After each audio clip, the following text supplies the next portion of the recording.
Good evening and welcome to the September 24th meeting of the Select Board. Please stand if you are able and join me in reciting our Pledge of Allegiance.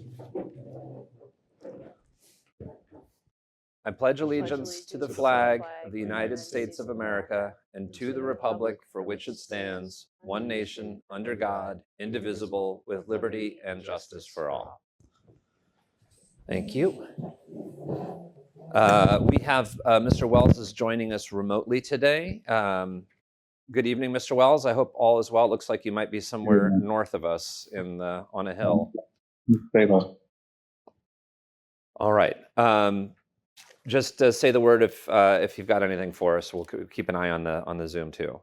Our next item up is public comment. Per our rules, we allow 3 minutes per speaker and for a total of 21 minutes.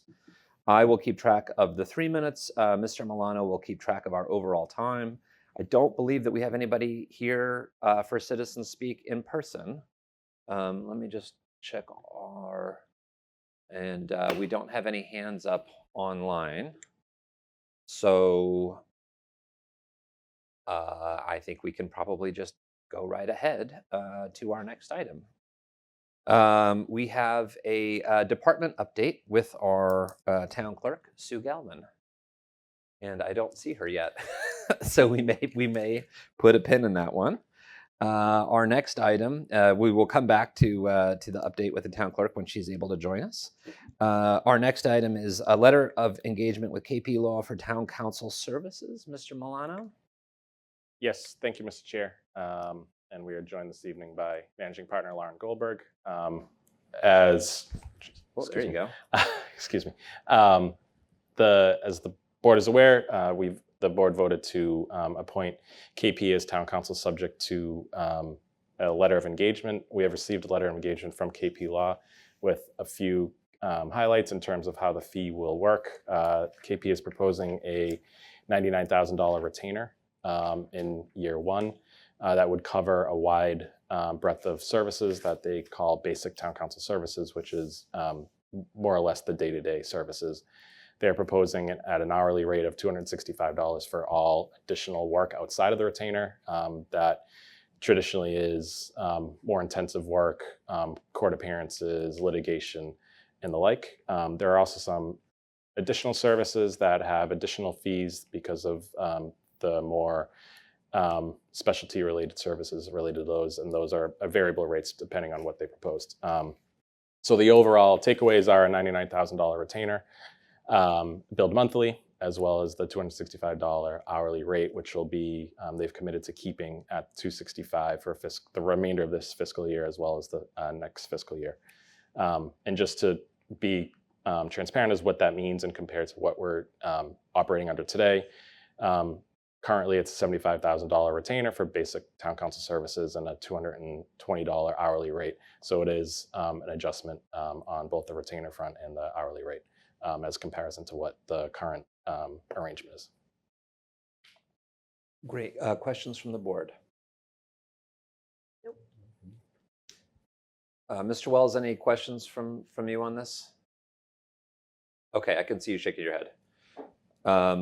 I think for me, the only question that I had was I think when we were going through the process, there was discussion about having office hours. Has that been included in this? And would that fall under the hourly rate or under the retainer? No, good point.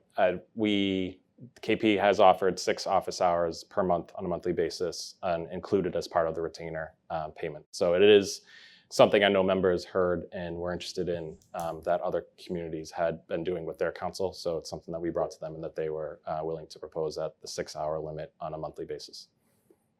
How were we being charged before for items like, if we had to call Peter for something?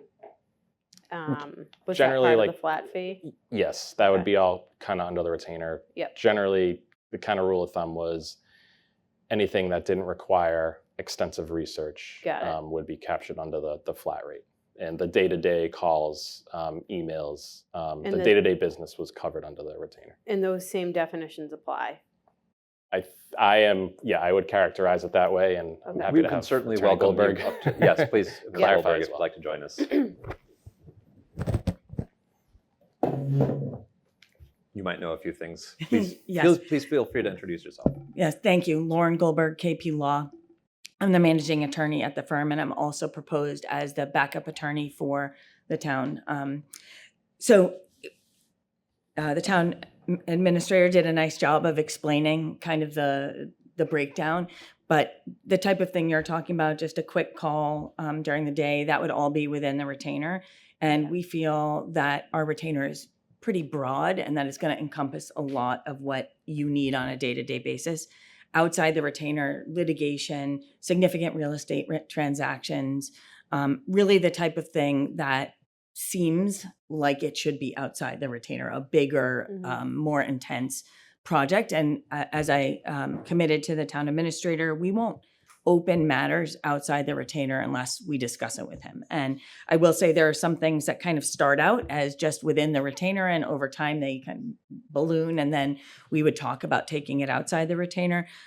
I feel very confident that the retainer amount, especially with the 6 office hours, is really going to be a benefit to the town. We're very efficient because we have a lot of experience, and I know your prior firm did as well, but I have confidence that we're going to be able to provide the services you need within your budget. And I will work with the town administrator and with you. If any issues come up with billing, I'm happy to talk about that. I don't want that to be an issue when you all have so many other things to deal with. And the other thing, and I had committed this to you during our interview, is if the retainer amount is too much, meaning, you really don't use the amount of services that would be covered, using that 265 kind of as a measure, I will come back to you with a lower amount. Again, it's the long term that matters to us. We're not looking to make a quick buck. We just really want to be able to pay ourselves for the services that we provide. And part of that is that we really, we do a lot of in-house training. And so we're really bringing people to you that are very senior and have a lot of experience. The other thing is for billing purposes, I don't know how involved you all are at looking at bills. I know the town administrator does.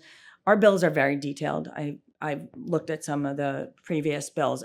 Our bills, you will see every single minute that's billed in 6-minute increments, as well as a short description of the work that was done. So I think that'll give you some insight into kind of, whether you think what we're doing is fair, and, a better idea of the kind of work that it requires to provide the services. So I think that'll be nice to have for you.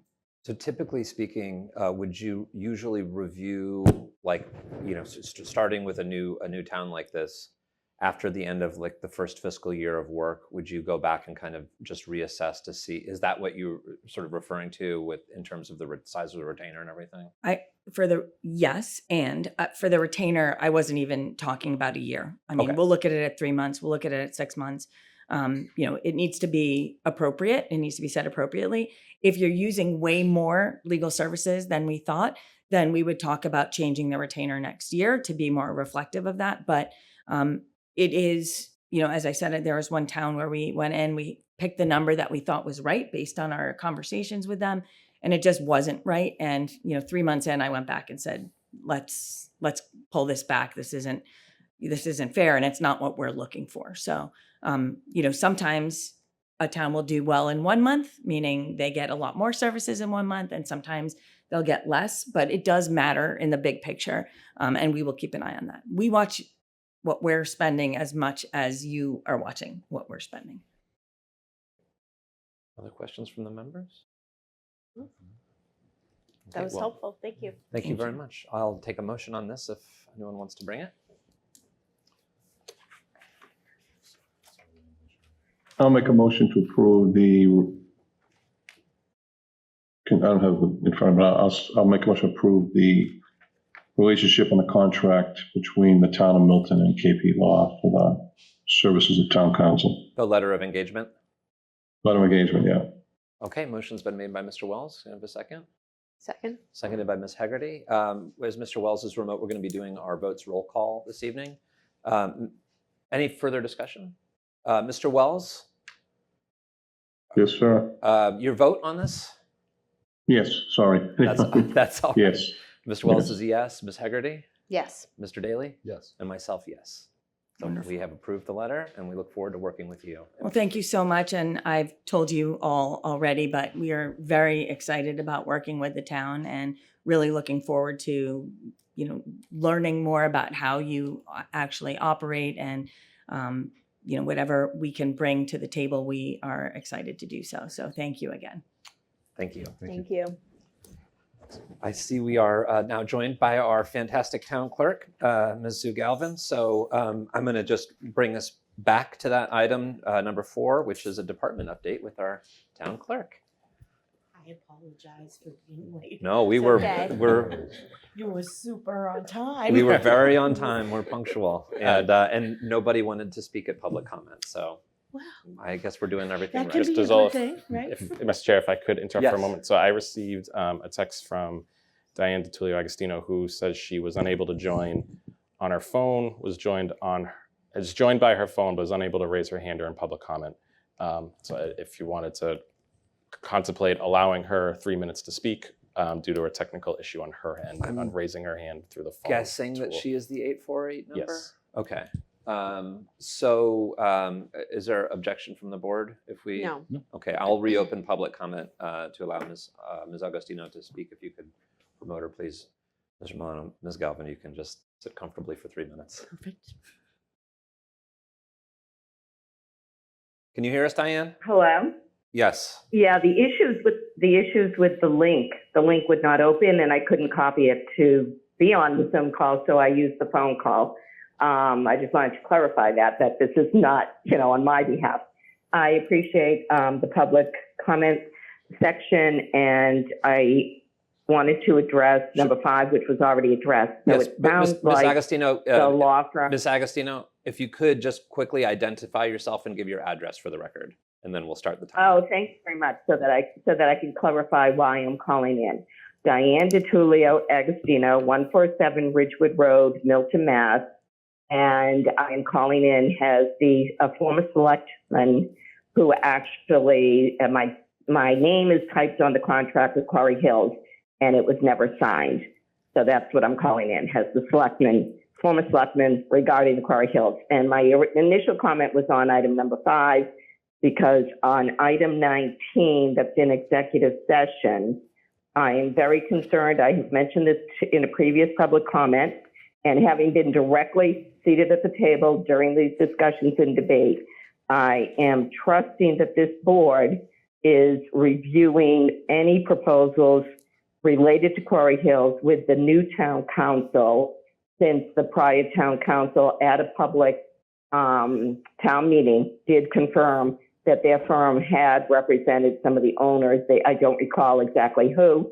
And then it was disclosed in news reports that they had, so it was a conflict. They had a conflict, which when it was finally released, it became more apparent as to why I did not feel the contract was in the best fiduciary interest of the town.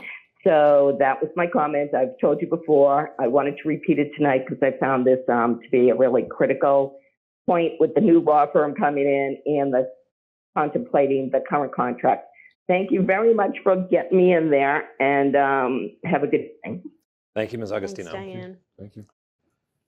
Okay, now I will reclose public comment. And let's turn to Ms. Galvin. So just as by way of quick introduction, so we've been having these discussions we're trying to do them most of the select board meetings to just have a different town department come in, tell us a little bit about their work, give us a look forward at the year, answer some general questions, getting everyone an opportunity to kind of understand the work that goes on. And so we know with an election coming up and with a town meeting coming up, not that you're ever not busy, but this is particularly busy. So we thought it would be a nice opportunity for you to come in and share a little bit and answer some quick questions, but there's very low pressure. And as always, it's a delight to see you. Oh, well, thank you very much. It's an honor to be here. And I thank you for your time. So you have something prepared. Town clerks have long played an important role in our local government. In fact, their role is one of the oldest forms of government with roots dating back to ancient Greece. The town clerk's responsibilities are wide ranging and far reaching. And with constantly changing laws and expectations, the role of the town clerk looks very different today than it did 13 years ago when I stepped into this role. Most duties of my office fall into one of the following categories: managing, administering, issuing, distributing, recording, and responding. The core functions are vital records, annual census, election administration, public record management, open meeting law and ethic training and compliance, oath of office, town meeting, and licensing for marriages, businesses, dogs, raffles, and storage tanks. So let me just break down what we do. I know you are all familiar with elections because that is mostly why I come before you folks. But vital records. So the town clerk serves as the local register for birth certificates, marriages, deaths, and we are recording, filing, and issuing certificates. And all of that is to ensure compliance with the Massachusetts Registry of Vital Records and Statistics, which we are fortunate enough to have the registrar live here in town. She is lovely. She came in and visited me, which was quite the honor. It's Jennifer Raymond. For those of folks who don't know her, she is fantastic. And it's great for us to have her in the town. In addition, the annual census, I'm sure you're all familiar with it. You get it every year from my office. And I'm required to conduct it. And the census is a mandatory survey. It's sent to every resident each January. And basically, it's to count the population and maintain official records for our voting list. It also helps with jury selection, veterans benefits, and other municipal services so that we have an accurate tally. On the slip, residents must verify or correct the provided information, sign the form, and return it to our office, and then we record it appropriately and update the census. Public records. As the town's official record keeper, I'm responsible for maintaining and providing access to public records, including vital statistics, bylaws, town meeting minutes, all in accordance with state law, and overseeing the public requests for these documents. Open meeting law and ethic training compliance. So the primary role under the open meeting law is to serve as the official recipient and poster of public meeting notices, ensure compliance with the law of 48-hour advance notice. Additionally, I'm responsible for providing open meeting law education to the public officials by distributing information, materials, and requiring their written certification of receipt. I also serve as a local point of contact for boards and committees and the public seeking guidance on open meeting law. And I also serve as the local liaison for the State Ethics Commission by distributing the Conflict of Interest Law summary and facilitating the mandatory annual, my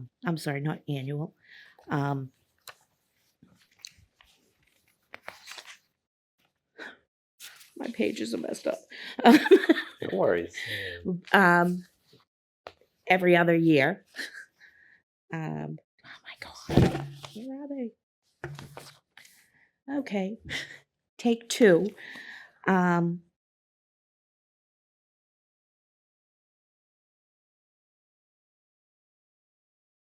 Okay, it does say annual, but it isn't annual.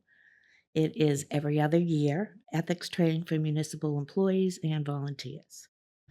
Oath of office, which I have had the lovely pleasure of swearing all of you folks in.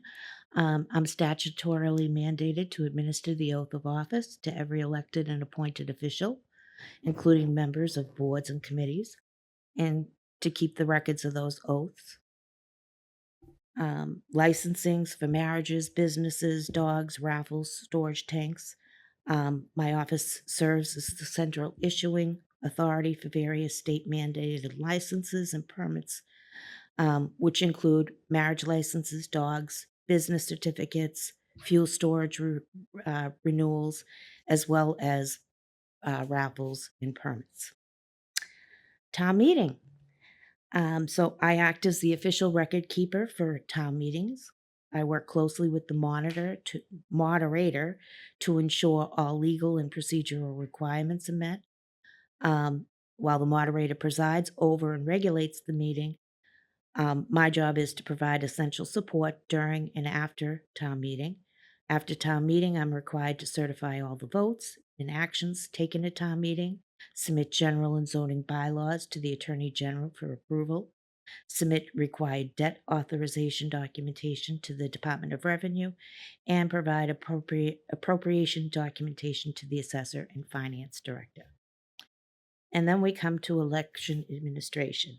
So as the town clerk, I'm the chief election official. I'm responsible for overseeing all election-related activities at the local level. So this includes voter registration lists, nomination and petitions, ballots and equipment, absentee and early voting, polling place management, recounts, audits, and result reporting. All of this is in collaboration with the Board of Registrars, which you folks appoint.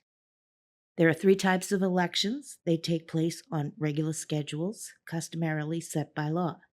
In Milton, the annual town election happens the last Tuesday in April. State elections are always in even number years, and presidential elections and primaries are every 4 years. Separate from that schedule, for those of us who run elections, there are nearly 2 types: general elections and primaries. So a general election means everybody who's registered can vote and there's only one ballot used. A primary is a party election to select the party candidates that would face off in the final general election. Each party has its own ballot. If you're unenrolled in a party, you vote the party by choice. If you're enrolled in one of the recognized ballots, you have to choose either a Democrat or Republican ballot.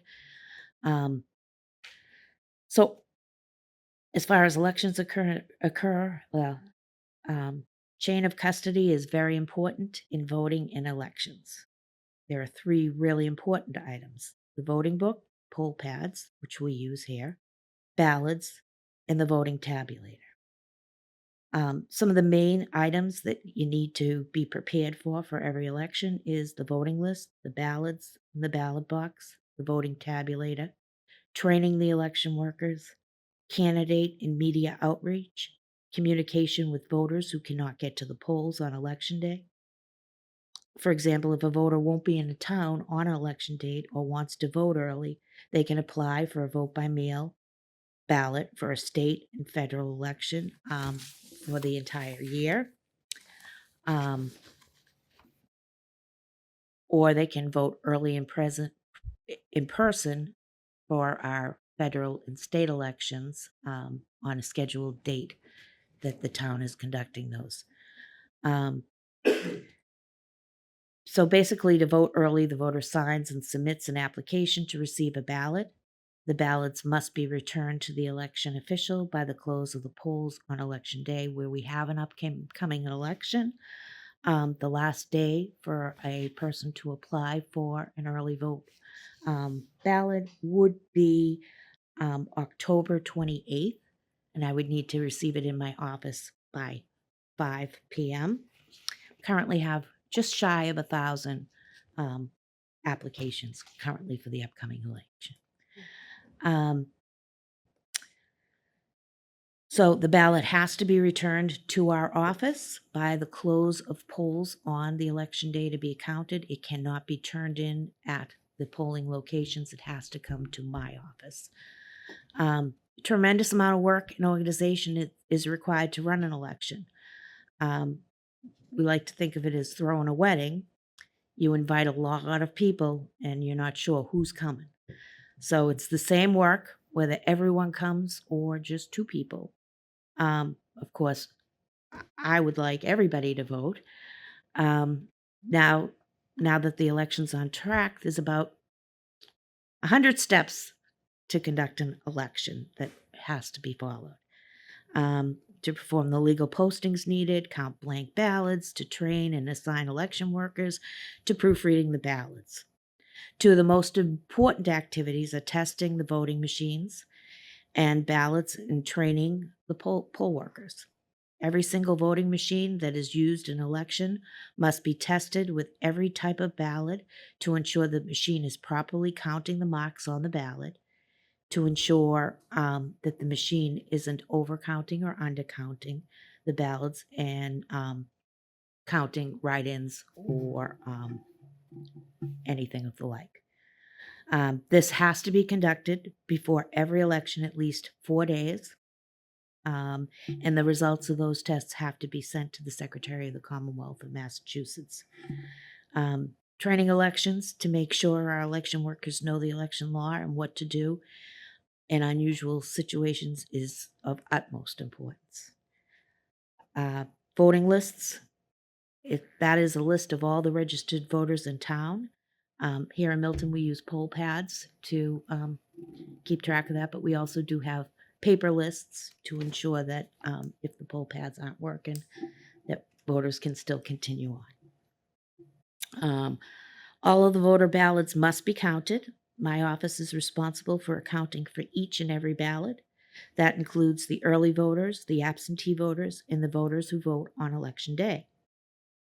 The average flow for election day is at 5 a.m. The police escort myself and DPW election logistics team to transport our ballots, the ballot bins, to the precincts along with the voting tabulators, the poll pads, and the supplies.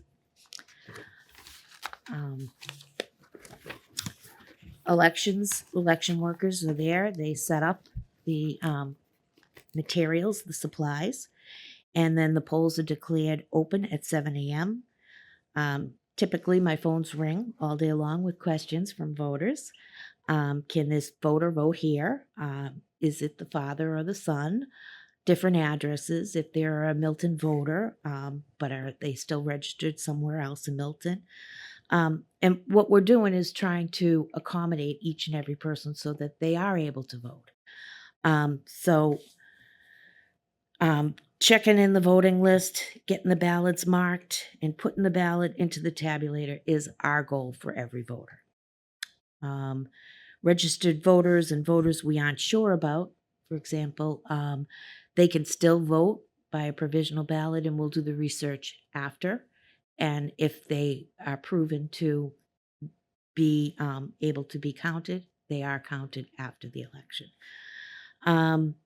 Every ballot has to be accounted for on election day. And so at the close of the polls at 8 p.m., the work for the poll workers just really begin. So they have to count the unused ballots. They make sure every ballot that went into the voting machine was marked off and that the list matches how many voters actually were cast. Then they count the ballots that came out of the machine to make sure all 3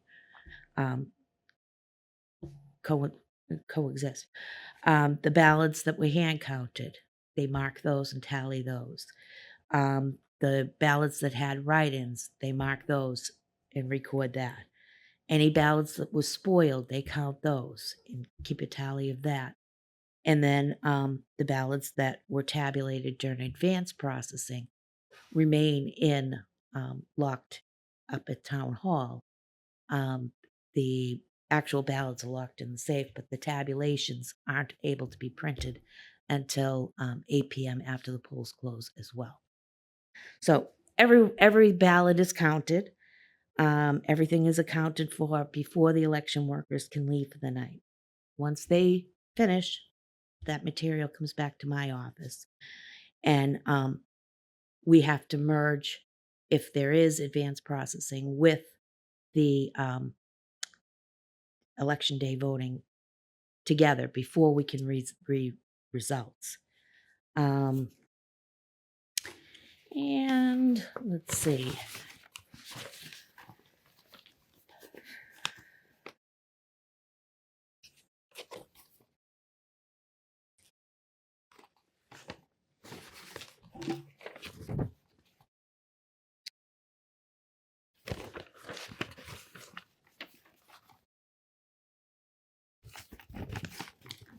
Okay, winding down. So the unofficial results of the ballot process on election day are reported at the precincts and then delivered to my office. I already said that. So finally, the work we do in the town clerk's office is essential to a smooth operation for our community, from elections to vitals to public service and everything in between. My office team plays a vital role in ensuring my office not only meets expectation, but goes above and beyond. I appreciate their commitment to public service and for being such an outstanding team. I'd also like to acknowledge the election workers for their dedication, integrity, and excellence.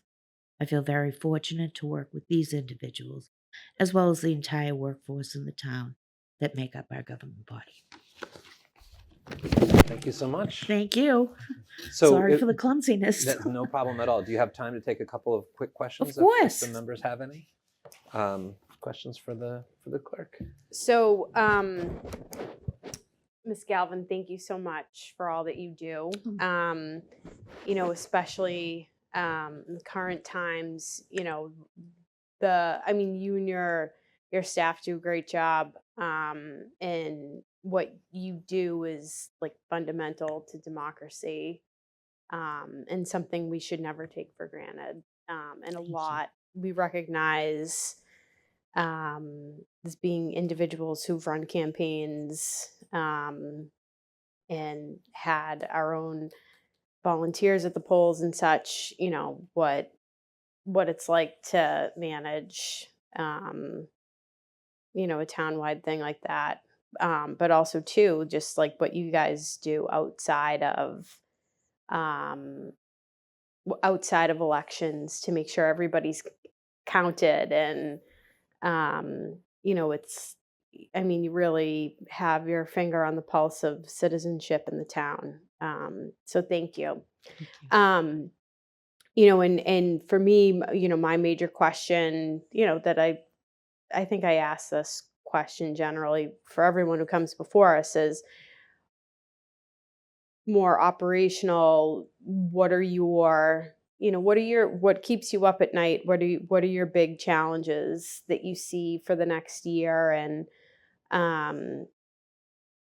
how can, you know, how can we have, how do you do that? yeah, right. Just the awareness of that, you know, just recognizing that you all do so much. You know, what are you focused on, or what are you, you know, what would you change or do better if you could wave a magic wand?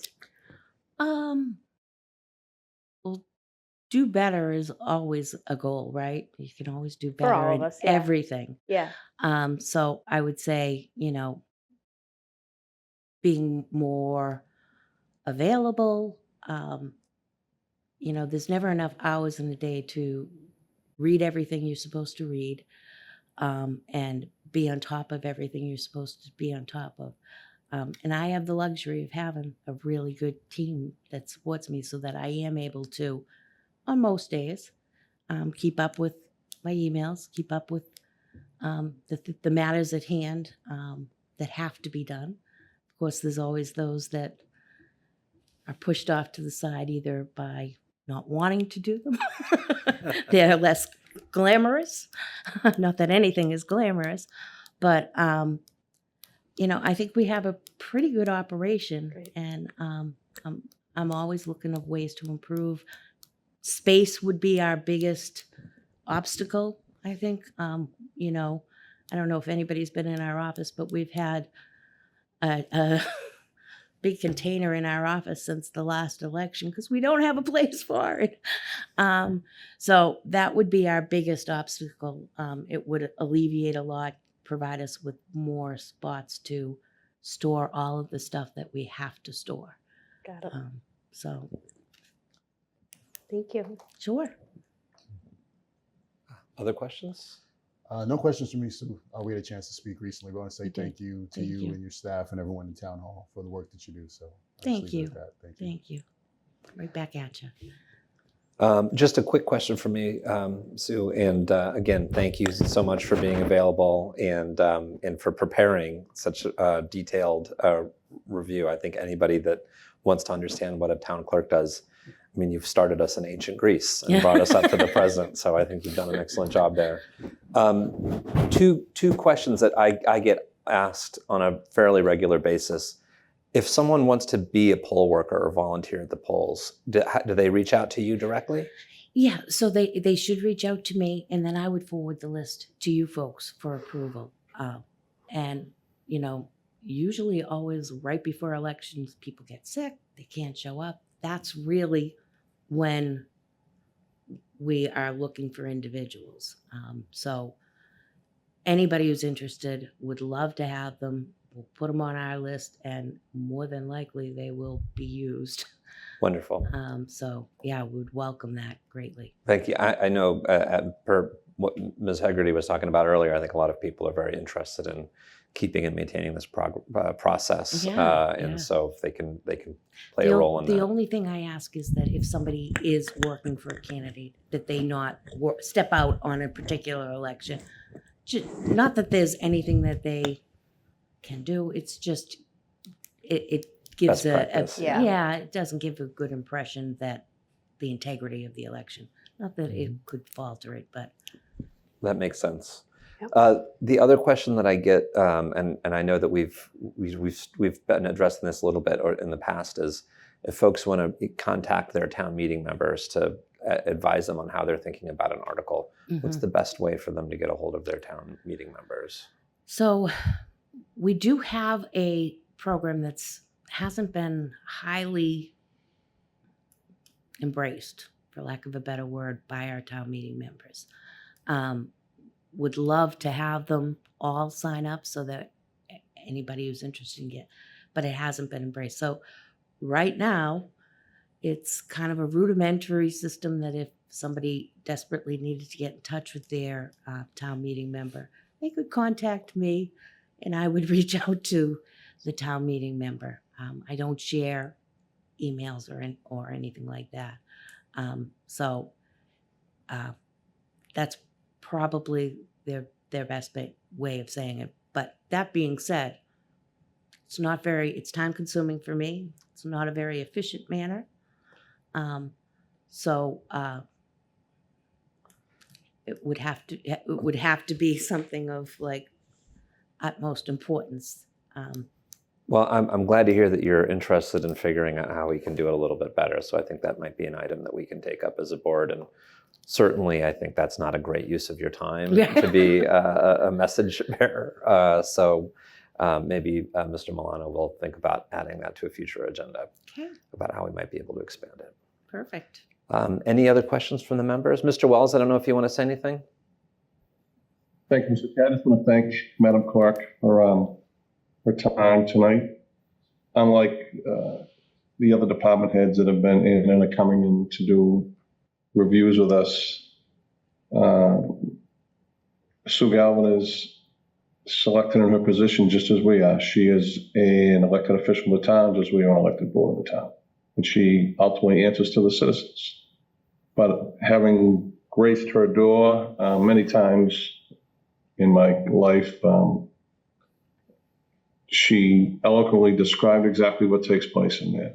You know, people go in there, everything from getting married to seeing how do I get citizenship? How do I do this? To the anxiety that a lot of people have when they walk through the door for the first time to want to run for especially townwide election or even town meeting members. So in that aspect, her team, who I know all of them intimately, go out of their way to make sure that your experience and their helpfulness and their ability to guide you through the process is always excellent. And that comes from just the way you run your office, Madam Clerk, and that's a credit to you and all the staff. Sometimes things in there aren't easy and they can be difficult, and you go out of your way to always greet people with a smile, deal with their issues, and guide them through whatever the issue of the day is. So thank you for that. And on another note, just thank you for your friendship and support for so many who sat on this board, not just us, but who sat in the time I've been here before, who you're always willing to help and answer a question when one comes up. So thank you very much. Thank you, Mr. Chair. You're welcome, Mr. Wells. Thank you, all of you, for your very kind remarks. It is truly a pleasure to have gotten to know each and every one of you. And I enjoy working for all of you as well as our residents. So when you like what you do, it makes it a little bit easier. Yes. Well, thank you for coming in. I hope it wasn't too painful. It was not, I know my presentation was painful, but It was not. It was not. It was always a pleasure to see you. So thank you again for your time. thank you. Thank you, Sue. Bye-bye. Great. So the next item that we have, we've been sort of talking around this a bit, elected official civil discourse training. And Mr. Furs, who's one of our residents, had written to me and asked if he could share some thoughts and ideas about this as well. I see no reason, unless there's an objection from the body, that we wouldn't want him to come and speak a little bit. I think this is because it's not. I think what he has to share kind of goes a little bit above and beyond public comment. And I would just add that anyone who is ever interested in coming and presenting on anything can always write to the board and ask about that. But if you're prepared, we'd love to have you come up here and join us. And then after your remarks, maybe Mr. Milano, you can update us where we are in the process. Oh, and you've got a compatriot here too. Wonderful.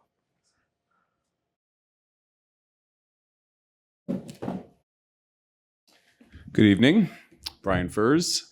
I live at 107 Central Avenue, and I'm a former town meeting member. We just moved out of our precinct, so I'll be having to find another way back onto our town meeting, and also former planning board member. This is my son, Simon Furs. He asked if he could sit with me, so hopefully that's okay.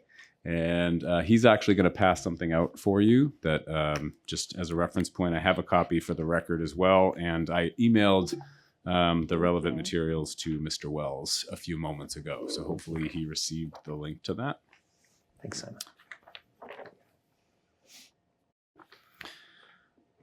So again, thank you for letting me come in to talk about this tonight. This is something that's near and dear to my family. And so I'm just going to read a statement, and then I'm happy to take questions on what I've just handed out.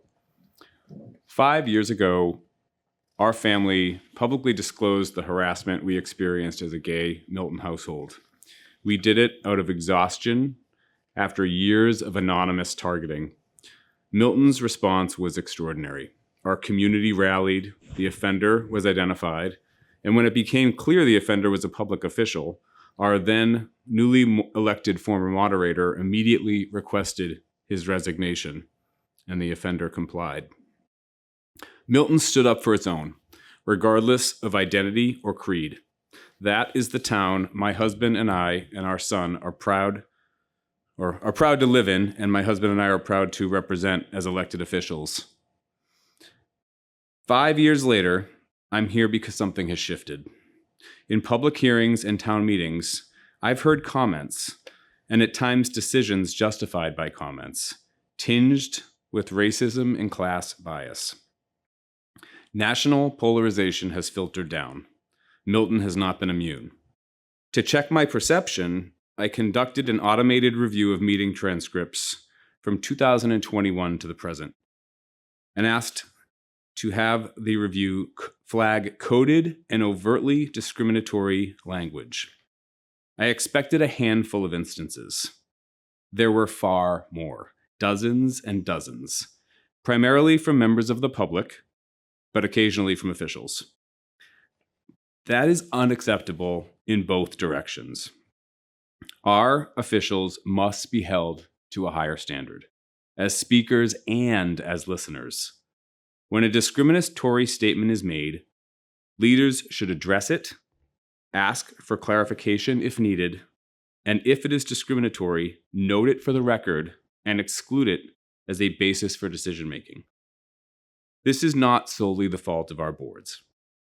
Milton does not provide consistent training to help officials recognize and discourage discriminatory speech.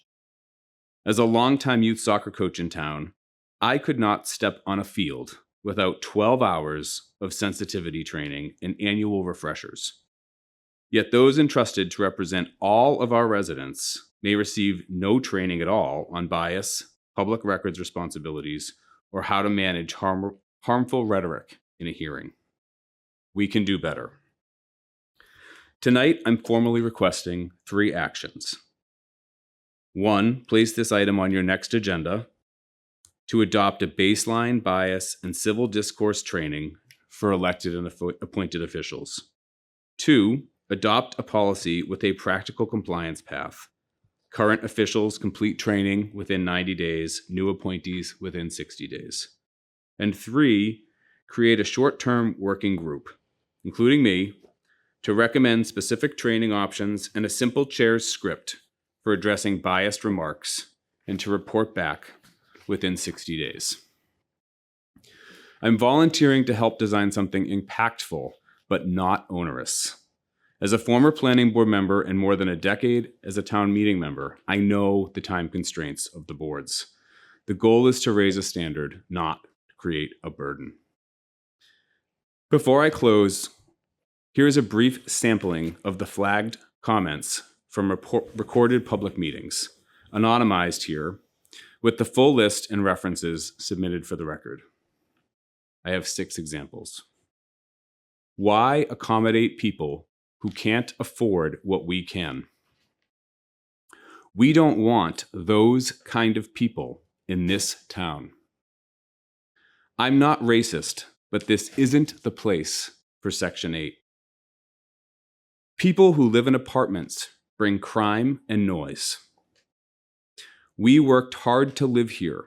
Why should we make room for people who didn't? This isn't discrimination. It's just common sense. These words have been entered into our public record and at times have been weighed in our decisions. Milton and the values we showed 5 years ago are better than this. Thank you for your time and service. I look forward to working with you to put this standard in place. I've attached a practical 1-page proposal for your consideration.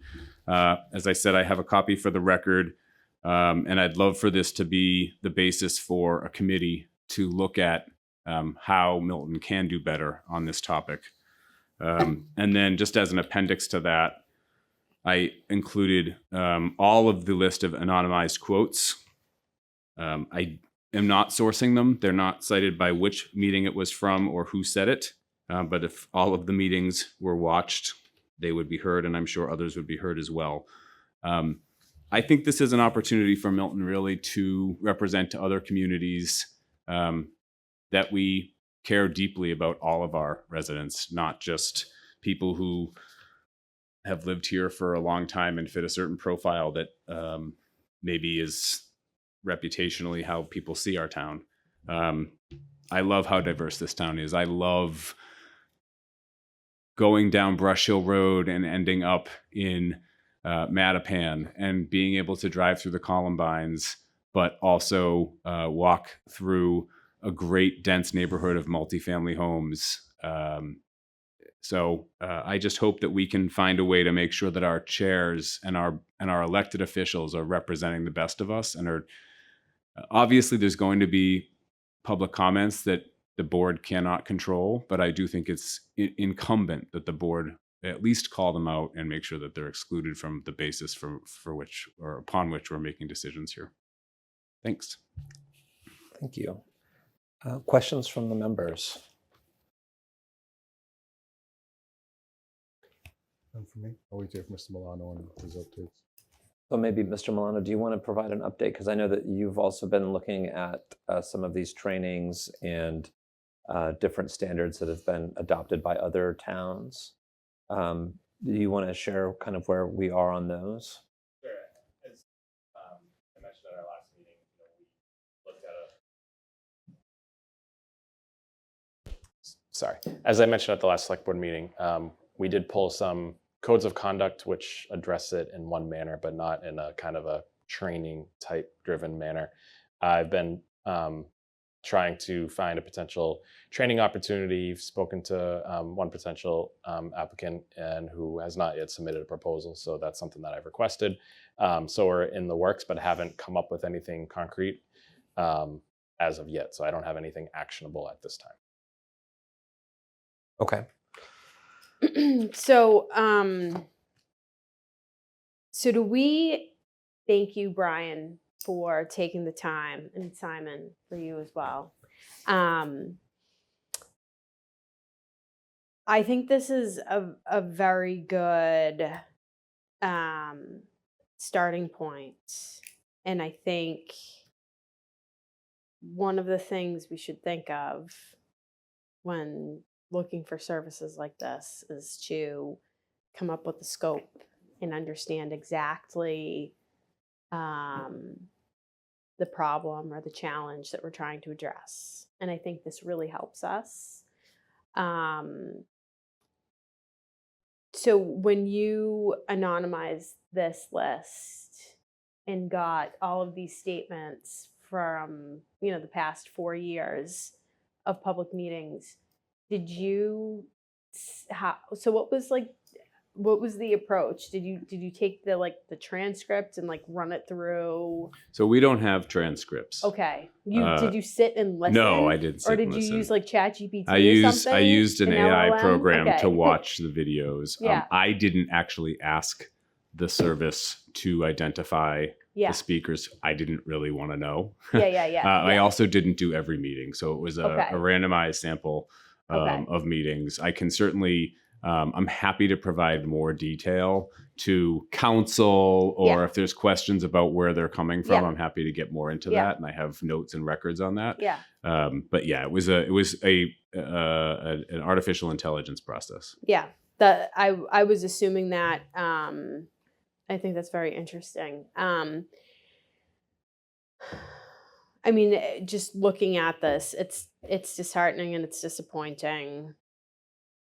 But I don't think Milton is the only place, or whether it's a workplace or a town, that faces this, right? And I think that the way that I tend to think about issues like this, or next steps, is we all have work to do. We all have to have a growth mindset. Yeah, I think one of the things I think is important to call out on this list is that some of the language is not overt, and some of the comments, and maybe many of the comments, were not made consciously, and it's an unconscious bias. Right. And I referenced the soccer training for a reason. We have to have Corey checks. We have to have all sorts of training around what's appropriate and not appropriate. But there's also things that are taught to us that are done so to make sure that we don't say something to a child that would be condescending or inappropriate in an unconscious way. Mhm. And I think it's just as important to make sure that we're not doing that to adults as well. Yeah, because we're not going to get a better environment for our town if I mean, I struggle with it. I mean, even in my work at the state, we all encounter statements that get made from time to time that are unfortunate, that somebody doesn't realize that they may have said something, but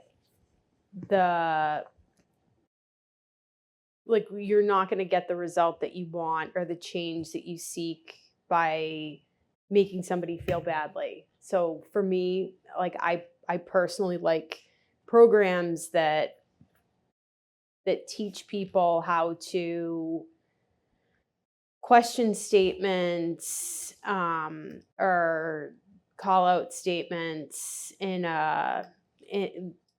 geared toward, you know, what I was just mentioning. And I think, Brian, you were kind of getting to that too, where it's like, you know, we have to have a growth mindset about this and have the psychological safety to challenge these things, and to not like condemn somebody in perpetuity, right? And have a healthy conversation about it. I've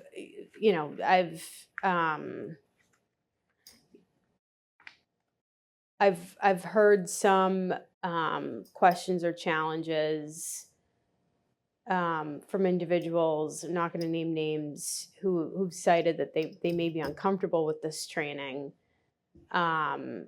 You know, and I think that I think it's all in a manner in how we approach it. And to make clear that the intent is not to isolate or make anyone feel bad or condemn people, but truly the motivation is to make the environment and civic discourse better, to elevate that. And as I stated from the beginning, it's not just Milton, it's everywhere. But just because it's everywhere, it doesn't mean that Milton can't do better. Thank you. Other thoughts, Mr. Daly or Mr. Wells? Did that person share what was the reason they would feel uncomfortable with this training? They just said they didn't want to do it. Didn't want to do it. I would certainly be in favor of this sort of training as a requirement or a step for when elected officials are onboarded. I think it's very similar to anything you would do professionally, Right. where you would sign on and conversations about how do you speak and share and work with people. You are certainly allowed to advocate, where people have taken advocacy into denigration of other people. There's so many folks who are willing to run, to be elected, to serve on the boards. There certainly is a lot of conversation to be had about what does that mean when you're now in that space and in that seat and what you represent. And I've said repeatedly that when we are asked and voted into these positions, folks are not just asking us to sit here and sign off on things or work on policy. We are a representation of the people that have voted for us. We're representation for the small towns, families, it's kids, it's our citizens. And so the way that we work together, I think sends a large message in terms of what is possible and what is right. So if it starts with this training, I'm certainly for that. I think this connects very well to our discussion about our elected officials, starting with the select board, signing off on codes of conduct about what we are willing to say we will do and how we will represent ourselves and comport ourselves publicly. I also would like to see, well, I think we can talk about how this moves forward, but how do you follow up on these things? That it's not just checking a box, and that we are acting in the way that's according to what we do in these trainings. So often in trainings or in any sort of promises, it is just, I've watched the video, I've clicked through it, and now I'm done. But in the heat of the moment, those things are very different. It's very different in our behavior. So I think this can be a great step in terms of our conversation, but there's certainly more that we can hold ourselves to in terms of a higher standard.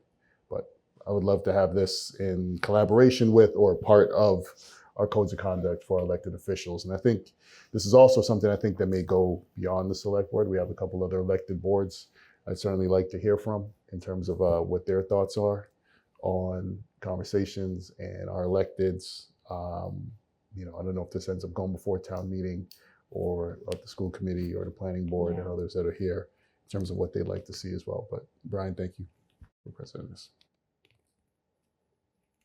Mr. Wells, any questions? Okay. Mr. Daly kind of was reading my mind a little bit too. I think, yes, this is excellent, and thank you for coming in. And I have one of those T-shirts. It's a different color, but I do think back to when we used to be able to stand up as a community and say, no, this is wrong. We're not going to be a place that that condones this. And I think, for anyone who's paying attention to this and is worried about, First Amendments, this is not about telling people that they can't say things. It's just about recognizing when things that are said are coming from a place of potential bias, and to just recognize that, and then understand that as a process of making a decision about a policy. So it's not about clamping down or silencing folks. It's really about how do we heighten our discourse, and how do we make sure that we're really considering relevant facts and not bias and or hearsay to make important decisions for the town.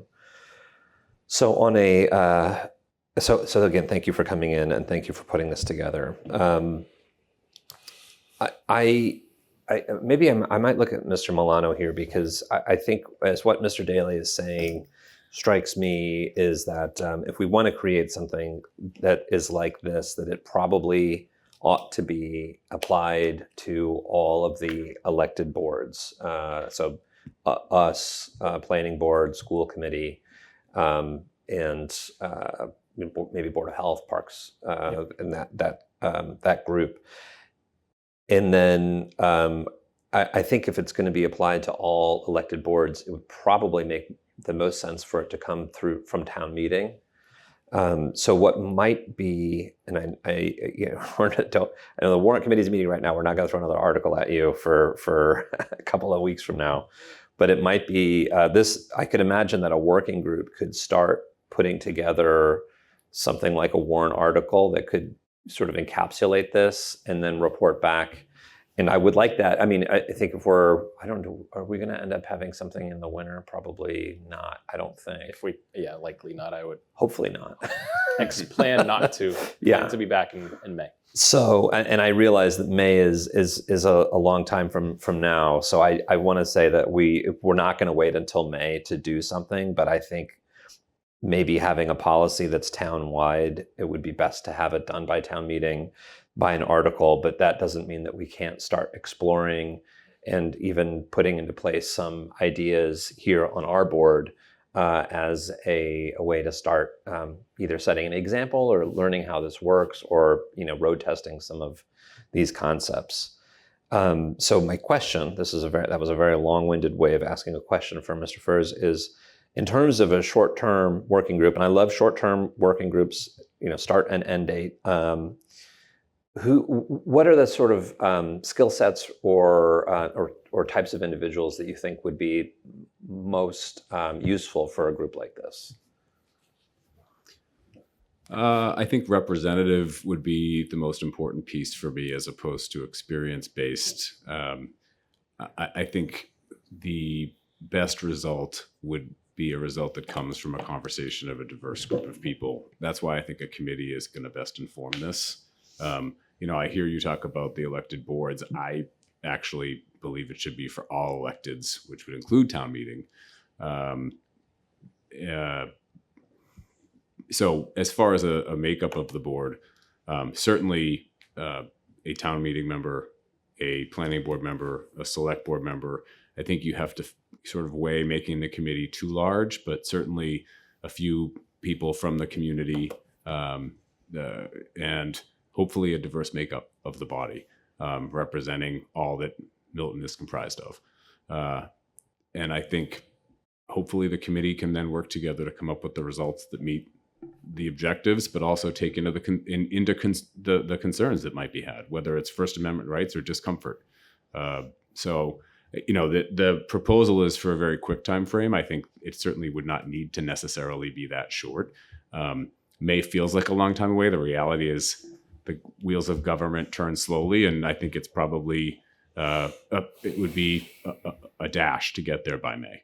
So I think May would be the right time frame, and I would hope for a pretty interesting dialogue amongst this group and hopefully a good result. Thank you. Thoughts from the members? The part about this that I think I would be hesitant on is the working group. Given the amount of work that folks are already doing and the amount of committees and groups that we have working, I'm not sure that I would move forward first to the working group. I'm guessing that there are a limited amount of options for this type of training in the elected municipal space. So again, I know we leave these meetings a lot, but just putting more things on your plate. But I think in terms of the code of conduct and what you provided us, particularly with those examples, perhaps there are more examples of things like this training that maybe the board can review first, and then we can think about how do we move forward? Do we take these trainings and then present them to the other elected officials and then create the working group? But I think we could work towards finding what is possible and then seeing how we would possibly put it together. Because I think that working group is not going to have as much ability to find all these trainings as perhaps our town administrator would with speaking with some other towns, or if you're already looking at sort of the code of conduct. Let me know if I have that, if I'm a little bit off base with that. No, I think in many instances that's correct, where I have struggled to find an example of another community having pursued something quite like this. Yeah. And I don't think I've turned over all the rocks yet, but perhaps, give me a couple more weeks. Maybe on the next meeting I can report back as to where that stands, because I agree. If somebody else has done it and has been successful, replicate and steal, tailored to our needs, and then go from there. And that might streamline some of this, but I haven't quite found something good to lean on yet. I strongly endorse artificial intelligence, Nick. One solution might be, instead of having a short-term working group, but I think we're trying to keep this on the front burner these last couple of weeks, and I appreciate Mr. Furs your coming in and helping us to not only have it on the front burner but make sure the burner's on. I wonder if we start with this, and maybe it's having a public hearing on what this might look like. If we want to think about, I think so many people are concerned with the state of affairs in political discourse in our country, and I know that certainly I'm not perfect. I don't think anybody is perfect about it, but I wonder if we start coming up with something and then have a bit of a public hearing on it to get input from a more broadly diverse group of people. And I think having an idea of maybe having an article for the Springtown meeting, if we wanted to apply to all boards, but it shouldn't stand in the way of us kind of moving forward on our own with this as the select board and the executive body for the town to really put something like this into place.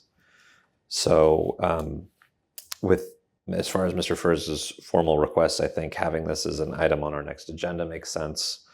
If we have at that point, either from your hard work or from the hard work of ChatGPT, an example of what a baseline bias in civil discourse training could look like. And then if even if we can't get training done, because it's one of the things we've talked about with this is waiting until we have our 5th member added after the November election to make sure that we go through the training. So I still think that makes sense, rather than have somebody come in right after we've all been trained on something like this. But we can start putting the policy together, I think, now, and with the goal of having a training before the end of the calendar year, and having I think a chair script for addressing biased remarks is a great idea. What that might look like would be very helpful as well. Does that sound right to folks? If we want to, we can maybe review a document on this next on this. Our next meeting's on the 7th, I think. Yes. Because of town meeting in October. So we'll let's put it on the agenda then. I think for you, Mr. Furs, if you have any more thoughts or ideas, if you know how to contact us, please feel free to share. I would add for folks who are listening, this is a critical topic right now, I think, in this country, in this town. So please also share your thoughts and ideas with us, and let's continue to think about how we can do better as a town. Thank you very much. You're very welcome, and thank you, Have Sam, a good for coming evening. in. Good night. Good night. Thanks, Arnie. Okay, speaking of warrant articles, Mr. Milano, I believe our next item is our special town meeting, approval of special town meeting warrants. We have, I think, 2 of the articles that are back here for us to look at with some edits, the MPIC article and the lighting bylaw. Do you want to, is there anything on any of the other, do you want to give us a quick rundown of where we are on the others? Sure, then we can dive into those a little bit more in Great. detail. The planning board has voted to withdraw the sign bylaw, which is Article 10. So that has been removed from the warrant. That was a proposed new sign bylaw to replace the existing zoning bylaw regarding signs and how they can be approved based on comments from Town Council, KP Law, Peter Mello as well, that some issues still needed to be addressed. So the planning board did withdraw that one. They have kept the traffic impact mitigation one, which had much more limited comments. So there's one fewer article. Articles 1 through 9 are what will be going to town meeting. Other updates since then, KP Law has reviewed the warrants. They've suggested some minor changes for legal purposes. All the articles are approved subject to Town Council's final edit, so all of their tweaks are more for legal form than anything else that are going forward. There are a couple of more substantive questions that they've had on a couple of the articles that the warrant committee is still working through at this time. Just going through the list, Articles 1, 2, and 3 have all been approved by the warrant committee as well, or rather voted that the town meeting recommended that the town meeting vote yes on those 3. The Climate Action Planning Committee submitted a revised version of their article, which streamlines it a little bit, but keeps it to the same overall goal that had been submitted previously. And this is in response to questions and comments and feedback from the warrant committee, members. I provided that updated version of the article in the packet for this evening. The Master Plan Implementation Committee, also again in response to questions and comments and feedback from warrant committee members, approved some updates to their article. Most of them were more minor. I'll note the main change was more in hindsight, realizing that the $30,000 was approved for the Master Plan Implementation Committee's use in fiscal 26, and their committee recommends sunsetting the MPIC and setting up a new committee. So now the article includes moving the authorization to spend that appropriation to the new committee that is set up. Those changes were also in the packet. So those have been sent to the warrant committee. And then that leaves Articles 7 and 8. Alcohol on town property, the warrant committee is talking about that this evening. And we'll see what edits they have there. And then the light trespass one, I did circulate today some of their comments. They're discussing it today. They expect to pick it back up on Monday. So the select board could look at some of those comments tonight, think about incorporating some of them, or just defer to the warrant committee's work, since that is ongoing at this time. So why don't we start with Rich has got his hand up. Oh, sorry. Go ahead, Mr. Wells. Thank you, Mr. Chair. The warrant committee did designate Mr. Tagney on both the lighting article and the outside alcohol article to dig into those, and he did call me and interview me at length on both. But the only thing is I don't really have, I was able to give him a great deal of broad detail on the outdoor alcohol one. The lighting one I don't know as well, so to Mr. Milano, I'm not sure where he went. I did tell him, I explained who the author was, our former colleague, Ms. Bradley, and I don't know, Mr. Lano, if he reached out to you or not. This was He just, also he reached out to me, Mr. Wells, and right, so he may reach yeah, out to you. So I spent some did time talk on the to him. phone with him this week. So Thank you. and I just want to make the board aware that he was doing this. yes, thank you. I think for those folks who aren't aware, the warrant committee has implemented a review process where a couple members are assigned to each of the articles to kind of review, ask questions, and then kind of come back to the warrant committee with their recommendations. So I think for each article, there's at least 2 people that have been selected. And so that I did spend some time with him on the phone on the lighting bylaw. So on the master plan amendment or amendments, I don't see any. I think we've all had a chance to review these before as well. I didn't see anything in there that made my hair stand on end. I think it's all pretty consistent with the. Oh, and then are we sharing it up on the screen too? Just great, perfect. I think making sure that I guess the committee is reporting to the planning board, select board, warrant committee, and town meeting. I mean, one question I would have is why do they report to the warrant committee? Planning board, select board, and town meeting makes sense, but if the warrant committee really wants to have people reporting to them, I don't know how folks feel about that. I mean, it could also just be a written report that's submitted to the warrant committee, and that it's the same report that goes to everybody else. I think that's more the spirit of it. Yeah, Yeah. I think that would be fine. And then, which is also the annual report submitted to the town administrator. I think having quarterly meetings identified is a great idea. I think my worry about something like this is that nothing happens with this. We've had the master plan for a long time, and it hasn't totally been implemented. So I think having a meeting standard is a great idea, and I think also making sure that we have designated member from planning board, select board makes sense too. And to your point, Mr. Milano, on the transfer of the funds, I think that makes sense as well, because this is technically a different committee now. So I would be fine myself with deferring to the warrant committee on those amendments. Oh, can you identify maybe, Mr. Milano, which of the edits, maybe based on color, were made by, although I guess everything's on red on the screen, but which were made by KP and which were made by the warrant committee?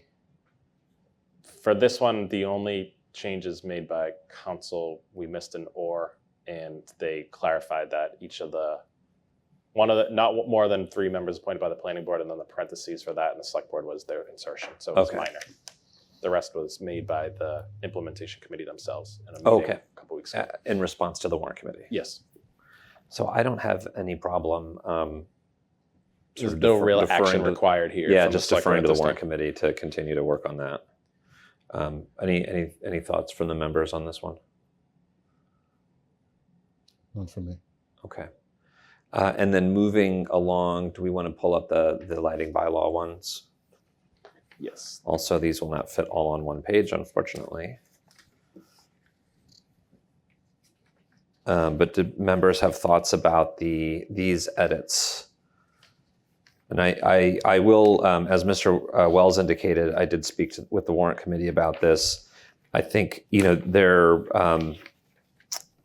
overall thinking on this was making sure that there was an appeals process that was created, which they've done here at the end of 4 and then 5.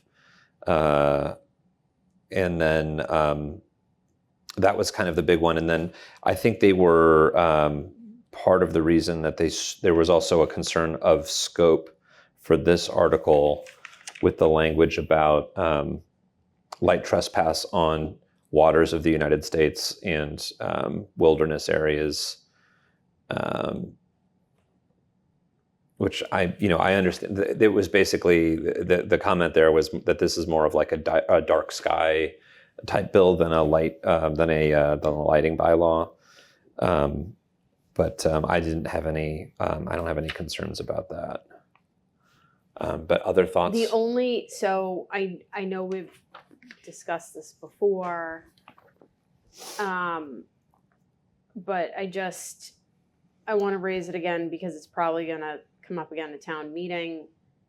So this puts a lot of the appeal authority in the select board's hands, which I know there's not a good fit for this or a good home for this, but I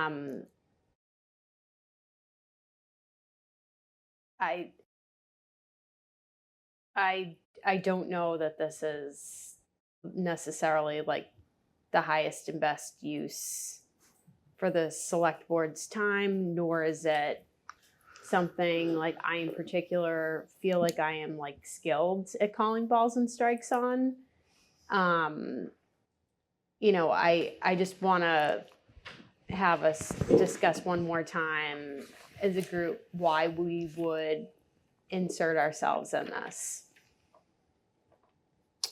Well, what would be the alternative? I don't know. And I'm right. Like, it seems like it's that because there's not a good alternative to it.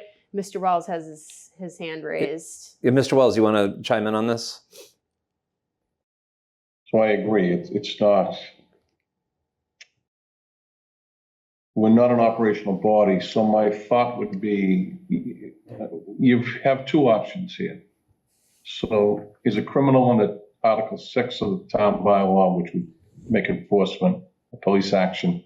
I don't think it really is. I don't think you're going to have to do that, which leads me to the second aspect, which would be, I think we put this in the planning office and put it with the planners. Or what was the role, Mr. Milano, we had? It's been vacant for a few years now. He was an enforcement officer. What was his title? We do have a code enforcement officer, but I expect that's where this should go. That's where it should be. That department would be under the bylaw required to do the testing to determine by the requirements if there's a violation. So then I think an appeal needs to travel outside of them. And now we're asking staff to be the hearing officer for something. It's no different than a dog bite, a vicious dog action in the police department. The animal control officer, who's an entity of the police department, issues the violation. If the person who wants to appeal it, they appeal it to the chief of police or his designee, who he appoints to oversee that. So I'm with Ms. Haggerty on this. This is not a place where the select board needs or wants to be. Just isn't. So in that case, it would go to the code enforcement officer. That's what I think. And It's not criminal, which means it's civil. It's more of a zoning issue. To me, that puts it on the planning department. And then in an appeal to that, it would go up the ladder to planning or to. I think they appeal to Mr. Milano, to the town administrator's office, or whoever he designates. This is the town administrator. Whoever he wants to designate. So here's a thought experiment, right? Just thinking. So we're asking a team to make a judgment on light or lumens. Yeah. Presumably this is like an engineering function, right? And engineering skills and expertise, right? Outside of code enforcement, who in the town has that skill set? Who's not conflicted and can call balls and strikes on that? Mr. Wells has his hand up, or if that's still your previous. No, that's it. No, I put it back up. So isn't there a penalty for this? There is in the proposed bylaw. Yes, it's a fine. It's a fine, right? So the fine would be levied at the district court level, similar to any other zoning fine, a housing fine, or anything that's on the civil side versus the criminal side? Yes. So that's why I say that's the place for it to go. It's, how are we going to levy fines and who's going to go to Quincy District Court to oversee that hearing when it happens? It's just so far ahead of our skis. And the other thing too, it's not gonna happen that often. I'm more than happy with this, more than comfortable with this being in code enforcement. It's a civil zoning issue.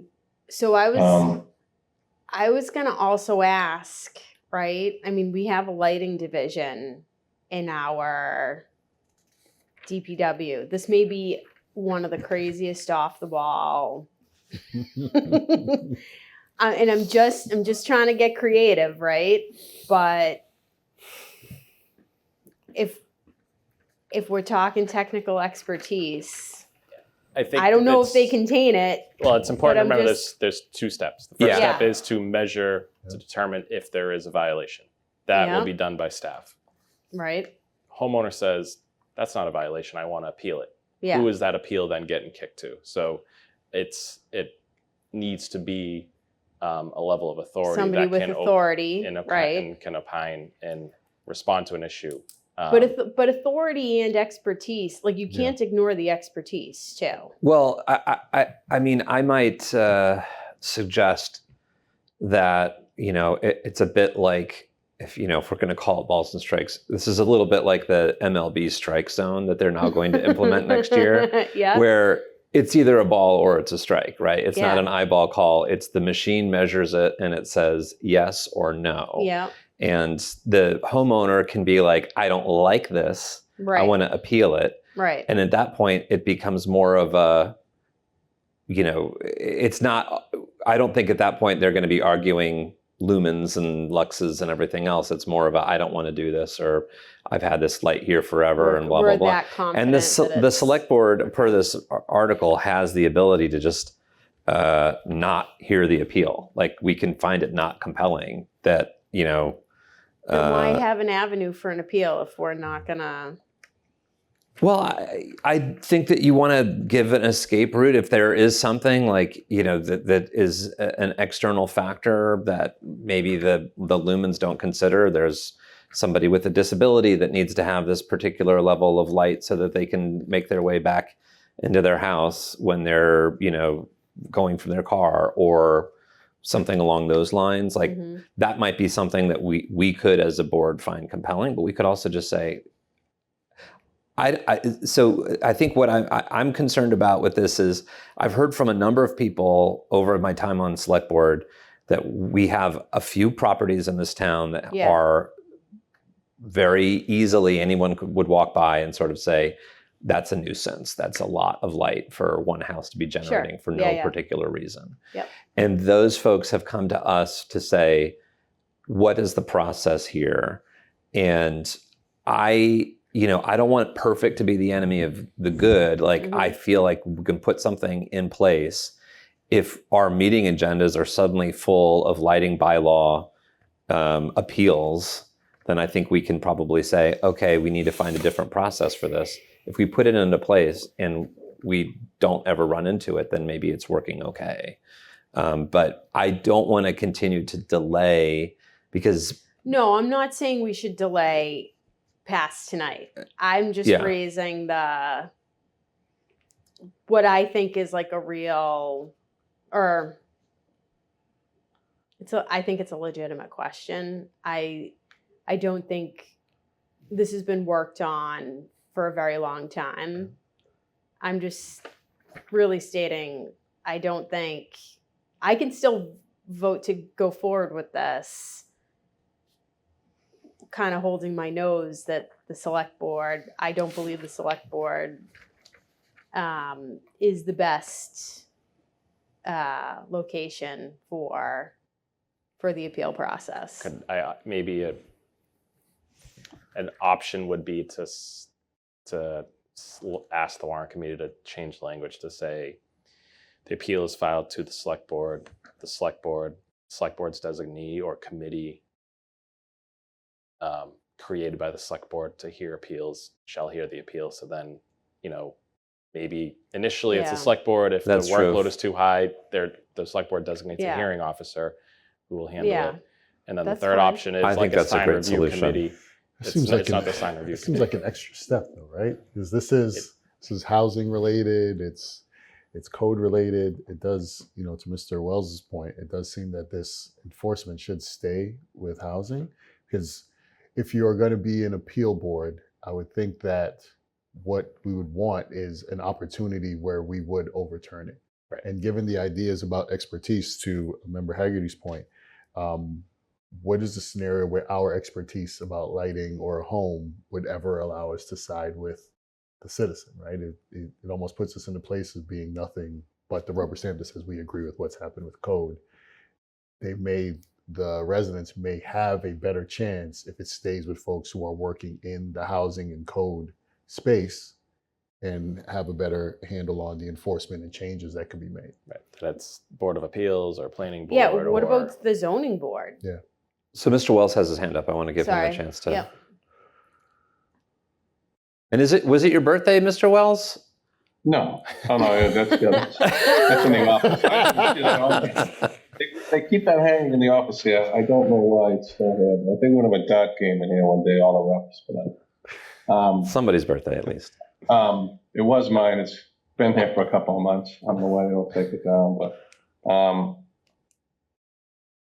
so you may remember this, Mr. I don't remember this one. So to Mr. Daly's point, somehow a sign review denial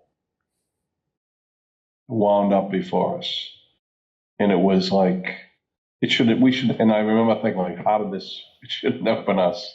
And we wound up overturning the sign review committee and the enforcement officer and giving it. And it was a 3-2 vote, and it was like just, so my thought is, just, if we can keep ourselves out of these things, even if there's only one, let's do it. Like, these are operational, we shouldn't be doing this. It's just not our, next thing they'll be asking us to appeal parking tickets to us, and we definitely don't want to do that. So, just my thought. Thank you.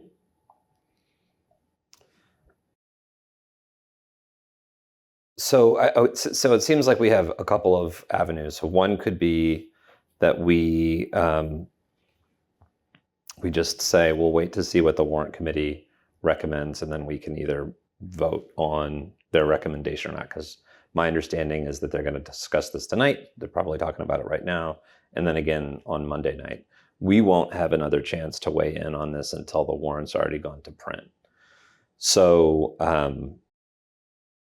I think maybe what we could do is we could just take this bundle of concerns and go back to the warrant committee and suggest, that the idea of an appeals process is probably right, and the way that it's outlined here is probably not right, and that it shouldn't.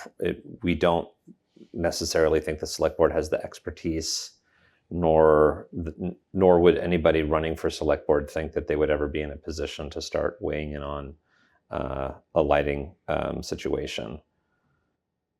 It's also just probably not the right altitude for the select board to fly at. We mean like 3 feet above the ground. Yeah.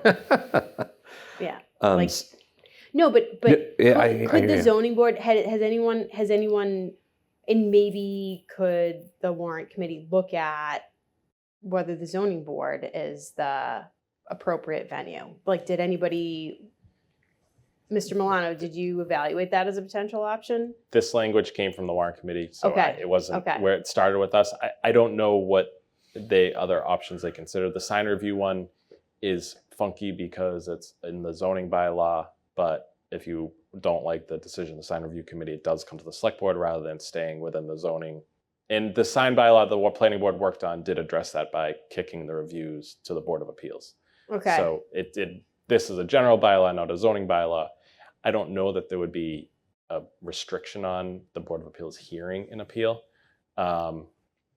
But it's something we can bring back and suggest, and also kick to KP for feedback, because they have not seen this portion of the language yet either. Okay. As they might have a suggestion on the proper appeals process and the right type of board to hear that for Yeah. any kind of fine or disposition that's levied against a property owner. Okay. Other than the appeals process, did anyone have anything that stood out to them on this? No problem with any other part of that on my Okay. part. The comment I was going to speak on was a little bit about the appeals process. I'm going to guess that JF7 and 8 are Jay Fundley. You could send something to Jay directly. Yeah. It was about the timeline and how it works. But that would go. That's going to depend on where we're going to send it.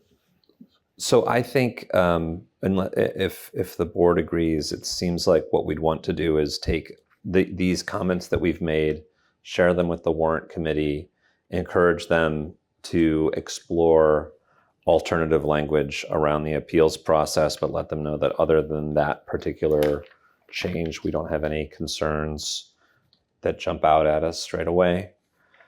And if they want to, we can continue to discuss this, and if we can always green sheet it if we need to, with plenty of advance notice. But I think, let's let them, they're going to have another say on it before the warrant goes to print. So are folks comfortable with that? And then we can, again, like I said, come to a green sheet if we need to. Mhm. Mr. Wells, are you comfortable with that? Okay, I got a thumbs up there. Mr. Milano, is that something you could share with Mr. Fundling and the Yes. committee? Great.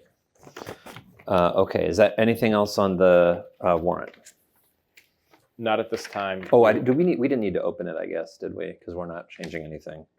No, we'll bring a final warrant that is ready to be printed on October 7th for the final approval before it's posted and posted everywhere. Okay, great. So then, all right, well, let's move along. Item 8 is the select board retreat. Jeez. Mr. Milano, do you want to? I think we have a date for that. It's October 5th. Unfortunately, Mr. Wells, it sounds like you're not able to join us on October 5th. Is that something that you would like us to wait on so that you can participate in it? Or I don't really want to keep moving it down the calendar. You can go right ahead with that. That's fine. It sounded like we could go ahead with it. Richard, you were garbled a little bit. You want to just say it again? So I know you can go right ahead with that date. That's fine. Okay, Can I ask Richard for something? of course. So Richard, at the retreat date, I think one of the things we're going to set is goals and items that we would like to address. Would you be okay with sending us perhaps a list of things you'd want on that for us to discuss? So I can do that. That's Thank fine. you. That would be great. And so Jeff Nutting will be there to facilitate the retreat with us. I did send out a questionnaire from him if everybody else could get to finishing that as well. I know he got yours. Well done, Mr. Daly. And I'll send out a reminder tomorrow with that attached. Gold star. Teacher. Turns his homework in on The time. only time I'm ever going to be the first one in. Great. All right. So no motion needed on that. Item 9 is participate in the Commonwealth of Massachusetts settlements with A, opioid manufacturer Purdue Pharma and its owners, the Sackler family, and B, opioid manufacturers Alvogen, Amneal, Apotex, Hikma, Indivior, Mylan, Sun, and Zydus. Mr. Milano. Thank you, Mr. Chair. This is another settlement that the attorney generals across the country have signed with the manufacturers related to opioid issues and impacts. We have previously signed on to a batch of settlements that, again, attorney generals from across the country have executed. So money is flowing to the town and through the Commonwealth to the town to work on these issues. That money is under the Board of Health for distribution, and they've started working on that. So this is another batch of settlements. The distribution to Milton is is not yet available, but we expect additional dollars to come to the town through this settlement as well. It's $105 million from one of them to Massachusetts that will be shared between the Commonwealth and the cities and towns. So additional settlements, just seeking your approval to sign on, as just about every city or town in Massachusetts is, as are the other states across the country. Questions from the members? Are there limitations on how the money can be used?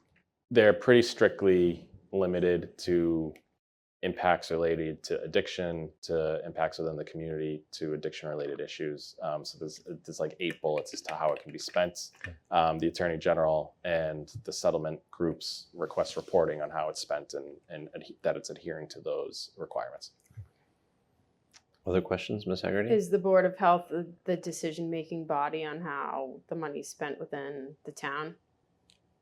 It's the Select Board had previously voted on that, so it is currently. All grants and settlements are under the Select Board's ultimate jurisdiction for control. They're starting to get out grant applications now.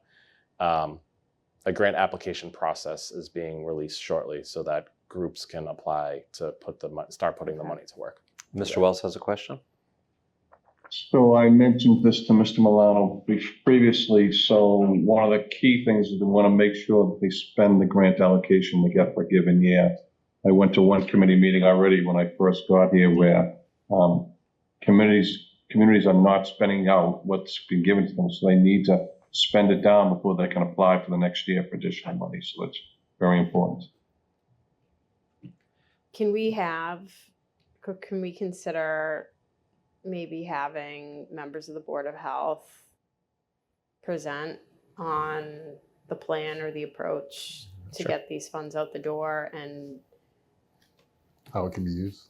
how they I can think that's a great use suggestion. what's the assessment of the greatest need? I know there have been health studies conducted and published recently. I know the work is being done, but I think it's important. I think it's important for us to have some oversight. I in think that's a reporting. great suggestion. And they brought on assistants on board to come up with a plan to put the money to work and to start accomplishing, as Mr. Wells noted. Do we know if training on Narcan is part of that? It would be an eligible expense, but I know there are so many opportunities to do it. It's really not a big expense these days. Like we've had it for town staff, and just had it through different groups that will just offer it. I wonder too if there are a couple of the road races in town that are around substance abuse, addiction. I wonder if there's ways to sort of raise the profile for that, because I know from a public health perspective, Narcan training is like one of the easiest and best ways to save lives in overdose situations. So if that's been relatively available for town employees, I wonder if there's a way to kind of work with maybe a road race or something like that to just make more people aware of what's out there in terms of resources. I think having the Board of Health come in and share a plan would be great. Addiction is, I think addiction and overdose is a top killer for young adults in this country and for other age groups as well. So we do need a motion on this one. So I'll take that if somebody would like to make it. I'll make the motion. Mr. Chair, I'd like to move to approve the participation in the Commonwealth of Massachusetts settlements with A, opioid manufacturer Purdue Pharma and its owners, the Sackler family, and B, opioid manufacturers Alvogen, Amneal, Apotex, Hikma, Indivior, Mylan, Sun, and Zydus, and authorize the town administrator to sign.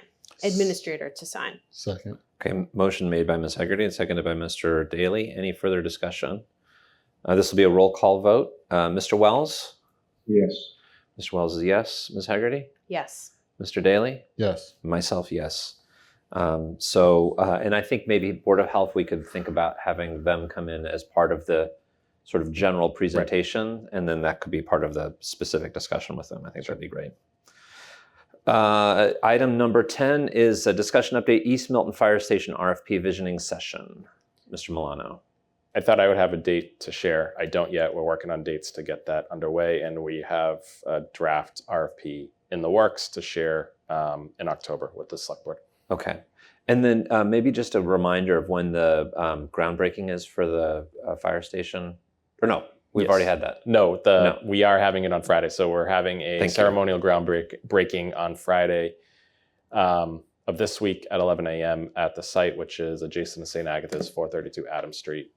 So the Fire Station Building Committee invites the Select Board and members of the public to join us for that groundbreaking on Friday morning. And I'm very pleased that it's on my calendar already.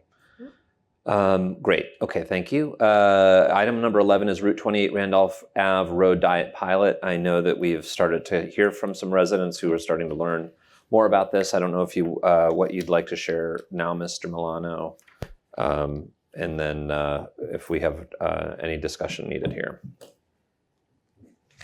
Oh, I'm sorry. Ms. Hegarty will recuse herself real quick.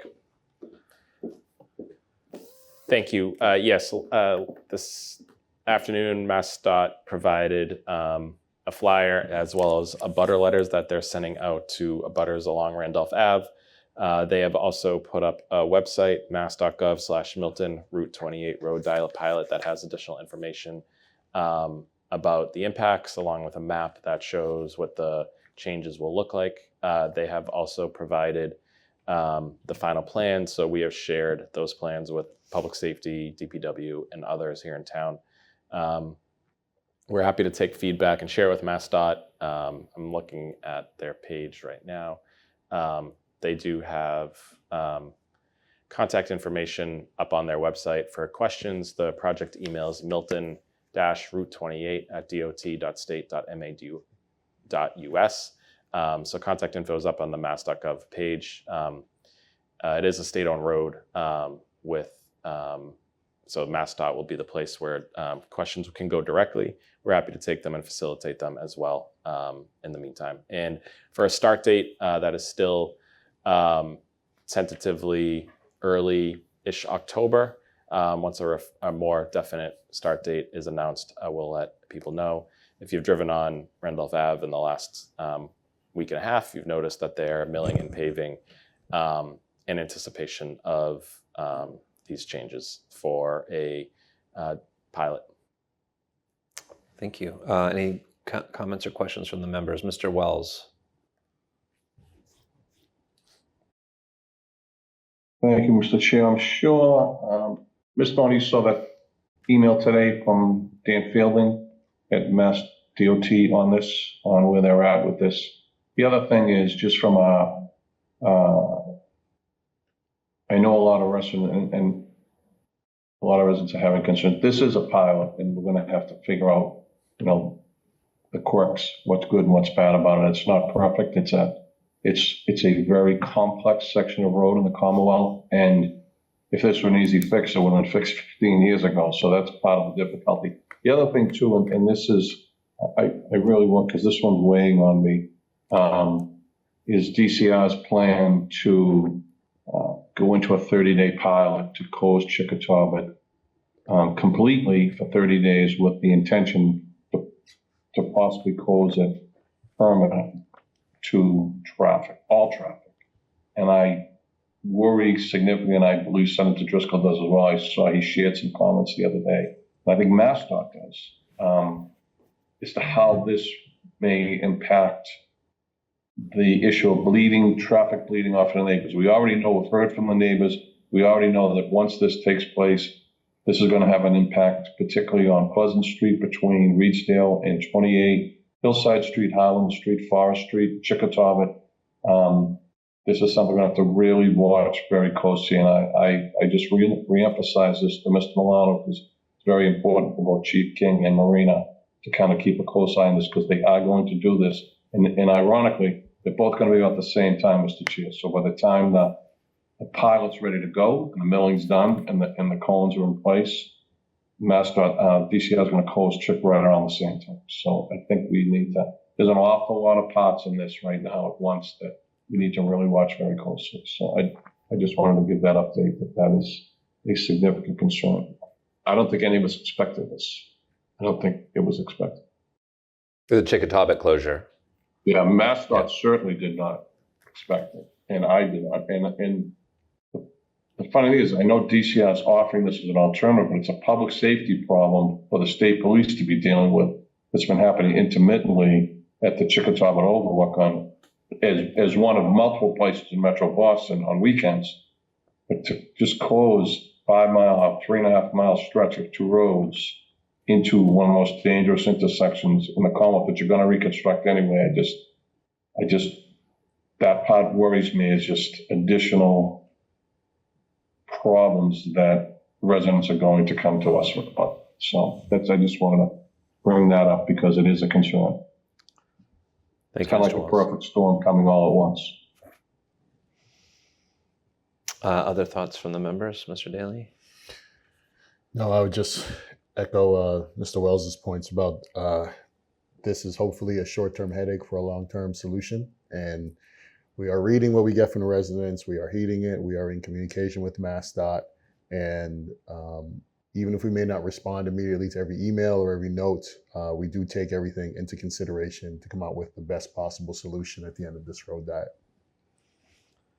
Yeah, I think that's well said by both members. I don't, yeah, like Mr. Wells said, I think if there was an easy solution to this, it would have already been found.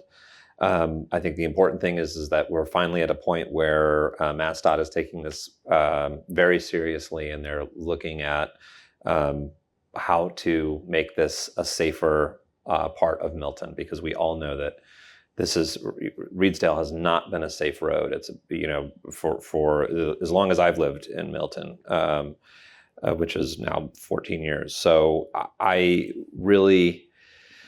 I'm glad to see that this progress is happening. I know that this will, you know, there are always going to be headaches and growing pains with things like this. I ask for folks to, you know, try to remember that the safety is driving this more than anything else. And while it may, it's certainly going to cause some disruptions as this is in place. Where we are looking at this, the DOT is looking at this, they're collecting data on this. They will be in touch with us on a regular basis, sharing the data and sharing their conclusions from it. So, you know, as Mr. Milano said, there's an email on the project, there's a website for the project. So please provide your own input, feedback, thoughts, and ideas directly to DOT. It is a state road. But we will also help advocate for folks in Milton for safety on this road, first and foremost, but also making sure that people can continue to, you know, live and get to where they need to work and get to their, you know, their preschools and everything else that are on that road. So I don't think any action needed from us at this moment, Mr. Milano. Okay. No, I'll just add that we will post the information that we received on the town website and send out another blast and social media update as well. Great, thank you. So let's wrap that up, and then Ms. Hegarty, you can come back in now. We've got some one-day liquor licenses to review. I don't know if anybody wants to. Do we need to list them? I believe we have to list them. The motion will address it if you address Oh, them because as they're all listed. historic New England? They're listed you can approve them as listed on the agenda except for December 7th. All right. I move to approve the one-day liquor licenses for historic New England at the Eustis Estate as presented on the select board agenda, removing the December 7th event, which is no longer needed. Motion's been made. Second. Seconded by, Second. okay. Any further discussion on this? Gilded Age Christmas Cookbook looks like a winner. Oh no, that's the one that's been removed. Sorry, never mind. Forget that I said that. All right, motion's been made and seconded. Any further discussion? No. This will be a roll call vote. Mr. Wells? Yes. Ms. Hegarty? Yes. Mr. Daly? Yes. And myself, yes. And can it be already that we are at the town administrator's report? Thank you, Mr. Chair. A few updates. We have announced that the lottery for the affordable units at the Ice House project on Blue Hills Parkway is now open. Applications are being taken. They're due back on November 17th. You can find that on SEB Housing's website, but it's also on our own website homepage, which will bring you to that page for additional information. There are 13 condos available at 80% of area median income. Much more details are up on our website, and they have open houses, so you can see the units as well. The Council on Aging is having a fundraiser here on Saturday. The Wardrobe Exchange, we can already see the wardrobe building in this room here. So it's clothing. It's 9 a.m. to noon on Saturday, September 27th, for either $5 to $10 per purchase.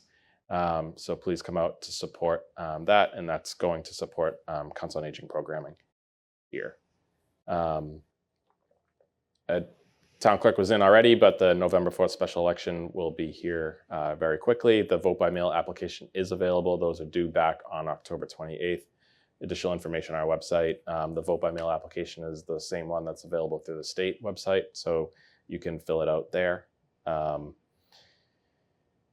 We did receive notice from the Commonwealth last week that the spotted lanternfly, an invasive species, has been found in Milton. So we'll post some information and get some additional information out there, but they're requesting, if it's spotted, that you report it.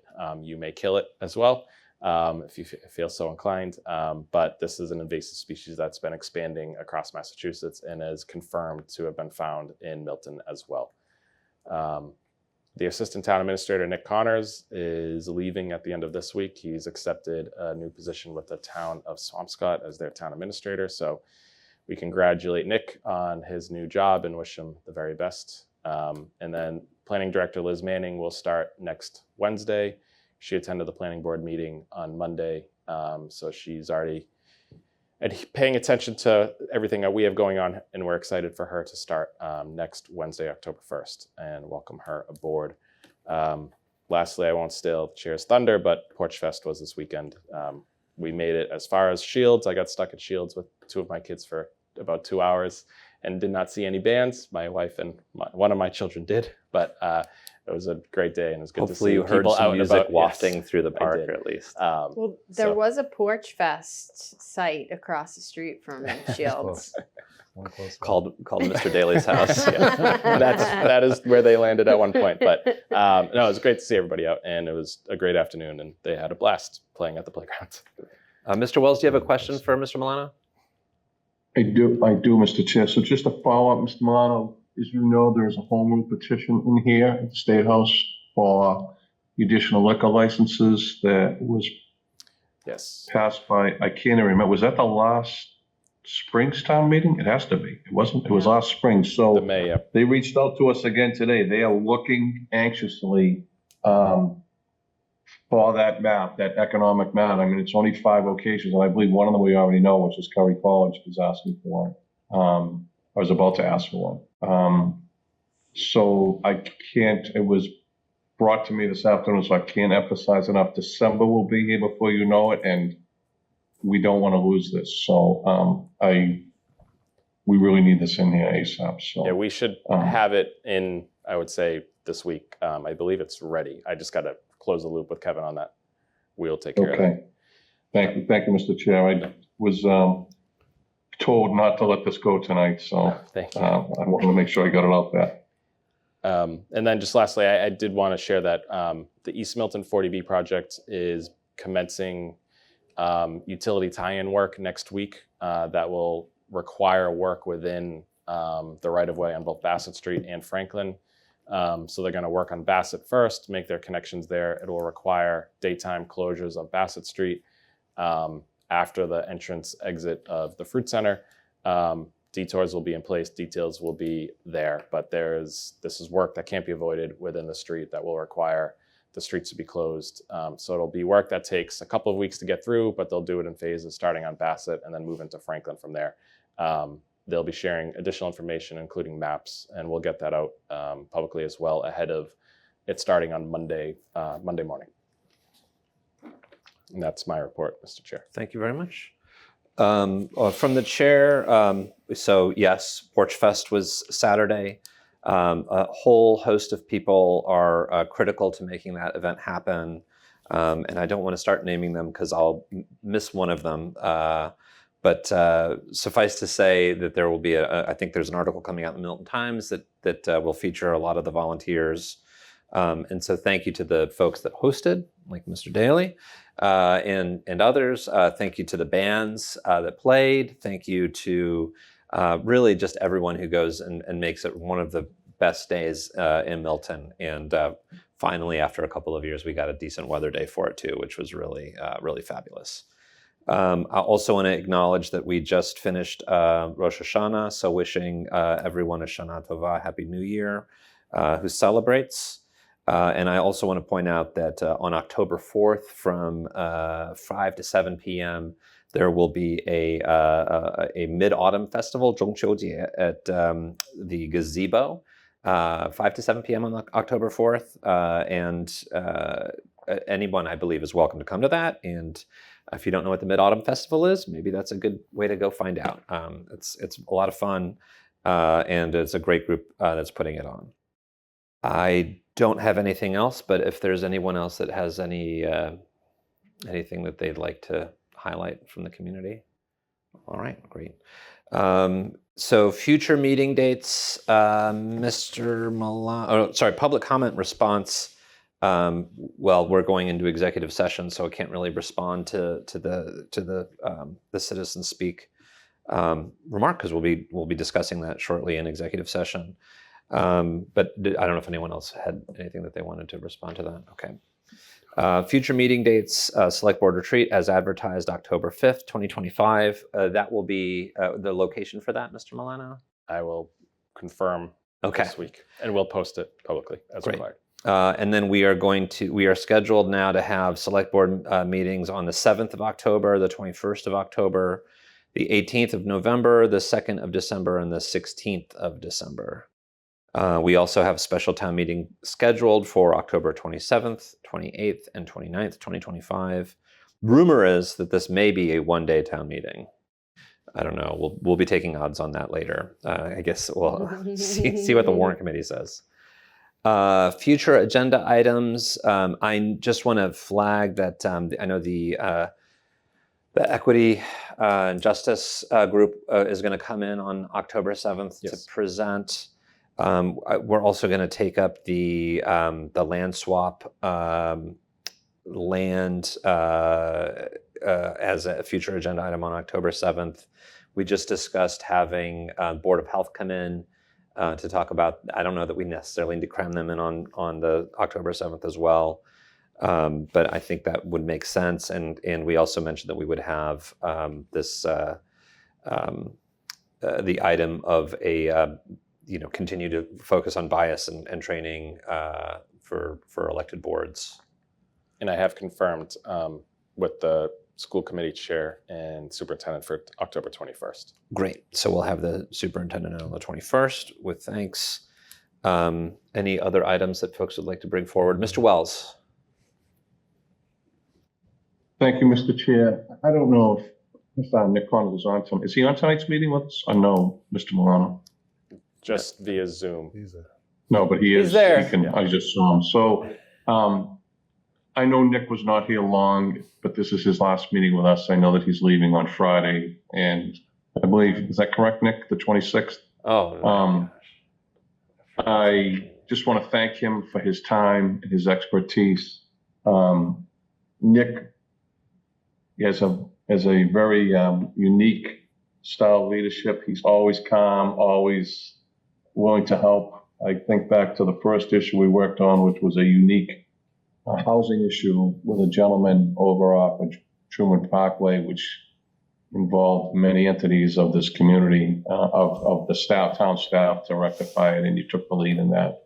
I thank you for that. And I especially want to thank you for you brought a wealth of knowledge from DCR, and a lot of people don't realize that DCR is a significant piece of geography in this town. And I think it's over a third of the total square footage, and your ability with DCR was a wealth of help in so many ways.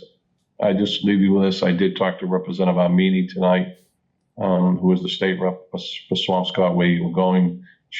Turns out she knows you very well and speaks very glowingly. And as I said to her, their gain will be our loss. So thank you, everything, and best of wishes and all the best in your new endeavors. Thank you, Mr. Chair. Thank you very much. Thank you, Mr. Wells. That's well said. I don't know, Nick, if you'd like to say anything before your departure. Okay, thank you. It's been a pleasure working with everyone. That's all I have. Thank you. Okay. Well, as Mr. Wells said, we've really benefited from your presence here. We're sorry it was a short stay, but we wish you the best of luck in Swampscott, and come to Porch Fest next year, maybe. We know it's a bit of a drive, and I hope that the new position works out well for you. Other future agenda items or any other business? Okay. So I am going to then move to adjourn from open session and enter into executive session to discuss strategy with respect to collective bargaining, Milton Clerical Unit of the Southeastern Public Employees Association, Milton Professional Management Association, Milton Public Employee Association, Milton Firefighters Local 1116, Milton Police Association, Milton Superior Officers, Milton Library Association. Based on my belief that discussion of this matter in open session may have a detrimental effect on the bargaining position of the Select Board will not return to open session. I also, can I get a second for that? Second. And this will be a roll call vote. Mr. Wells? Yes. Ms. Hegarty? Yes. Mr. Daly? Yes. And myself, yes. I'm going to move that we adjourn from open session and enter into executive session to consider the purchase, exchange, lease, or value of real property, Quarry Hills, based on my belief that discussion of this matter in open session may have a detrimental effect on the negotiating position of the Select Board. The Select Board will not return to open session. Can I have a second on that? Second. Seconded by Mr. Daly. Again, roll call vote. Mr. Wells? Yes. Ms. Hegarty? Yes. Mr. Daly? Yes. And myself, yes. I am also going to move that we adjourn from open session and enter into executive session to approve executive session meeting minutes dated January 9th, 2024, February 26th, 2024, February 27th, 2024, March 4th, 2024, April 22nd, 2025, June 10th, 2025, June 20th, 2025, June 26th, 2025, and to approve the release of all executive session meeting minutes related to Attorney General v. the Town of Milton et al., number SJ 2024-0078 and SJC 13580, Supreme Judicial Court, Suffolk County, and potential litigation regarding a Mass General Law, C-40A, Section 3A. The Select Board will not return to open session. Can I have a second? Second. Seconded. Roll call vote. Mr. Wells? Yes. Ms. Hegarty? Yes. Mr. Daly? Yes. And myself, yes. Can I have a motion to adjourn? Motion to adjourn. Okay, made and then seconded by Mr. Wells. Mr. Wells? Yes. Ms. Hegarty? Yes. Myself, Mr. Daly? Yes. Myself, yes. And then before we log off, I am going to call to order. Now we are adjourned from Select Board. A meeting of the trustees of the Governor Stoughton Trust. And I am going to now move. Oh, did I lose that motion too? It's on the back. It's on the back. Oh, great, thank you. I'm going to move that we adjourn from open session of the meeting of the trustees of the Governor Stoughton Trust and enter into executive session to consider the purchase, exchange, lease, or value of real property, town farm, based on my belief that the discussion of this matter in open session may have a detrimental effect on the negotiating position of the Governor Stoughton Trust. The trustees of the Governor Stoughton Trust will not return to open session. Second. Seconded by Ms. Hegarty. This is a roll call vote. Mr. Wells?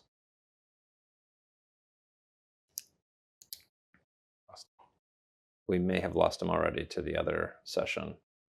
Well, we only need the 3 votes, I guess. We'll call Mr. Wells an abstention. Ms. Hegarty? Yes. Mr. Daly? Yes. And myself, yes. Now we are adjourned. Thank you, everyone, for joining us, and we'll see you on the 7th of October.